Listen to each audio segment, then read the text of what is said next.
আল্লাহ বলছেন পূর্ব পশ্চিমে মাথা ঠোকানোর মধ্যে কোনো সওয়াব নাই।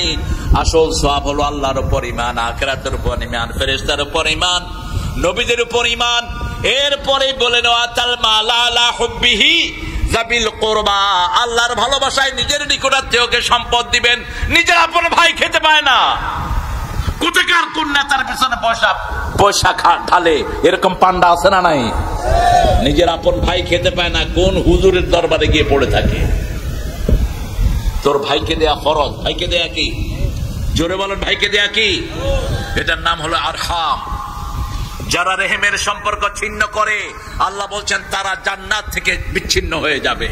কাতিআ রেহেম লা ইয়াদখুলুল জান্নাহ, যারা পিতৃ পরিচয়, তাদের পিতামাতার সম্পর্ক, এই সম্পর্ক যারা নষ্ট করে তারা কখনো জান্নাতে যেতে পুলসিরাতের গোড়ায় বসে থাকবে। এই রেহেম সিলায়ে রেহেম, রেহেম আল্লাহকে বলবে আল্লাহ আপনি আমাকে কি দিয়েছেন? আল্লাহ বলবেন তুমি কি চাও? রেহেম বলবে আল্লাহ আপনার রহমান থেকে আমি রেহেম, আপনি আমাকে দেন। রাসূল সাল্লাল্লাহু আলাইহি ওয়াসাল্লাম মসজিদ নববী থেকে বেরিয়ে দেখে এক বুড়া মানুষ পানি উঠাচ্ছে। কি উঠাচ্ছে? পানি উঠাচ্ছে, হাত কাঁপছে। রাসূল বললেন এই সরো, তোমার পানিটা আমি তুলে দেই। রাসূলের একার গায়ে 43 জন যুবকের শক্তি ছিল। আরো আস্তে কোন সুবহানাল্লাহ। রাসূলকে এই শক্তি দান করেছেন কে? ওহী বহন করতে পারতেন না যদি এই শক্তি না হতো। পানি উঠিয়ে দিলেন আর বললেন কোথায় নিবা? ওই বাড়িতে রাসূল নিজের ঘাড়ে করে পানি নিয়ে ওই বাড়িতে দিয়ে আসলেন। আমাদের তো জামার ভাজি ভাঙে না, কেমনে গরিবের খেদমত করব?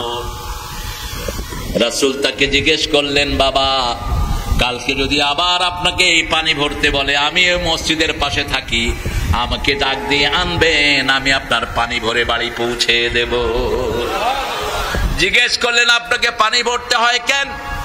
ওই লোকটি জবাব দিল আমি যৌবন বয়সে ইহুদির বাড়িতে এসেছি, সেই থেকে প্রতি রাতে আমি পানি ভরে আনি। এখন আমি বৃদ্ধ হয়েছি, তারপরে ইহুদি আমাকে ছুরি দিচ্ছে না। রাসূল সাল্লাল্লাহু আলাইহি ওয়াসাল্লাম বললেন কি দিলে আপনার ইহুদি আপনাকে নাজাত করে দেবে জিজ্ঞেস করেন। কিছু টাকার কথা বললেন। কিছুদিন পরে টাকা দিয়ে ওই লোকটাকে রাসূল ছাড়িয়ে আনলেন। সেই লোকটার সাথে সাথে পড়লেন লা ইলাহা ইল্লাল্লাহু মুহাম্মাদুর রাসূলুল্লাহ সাল্লাল্লাহু।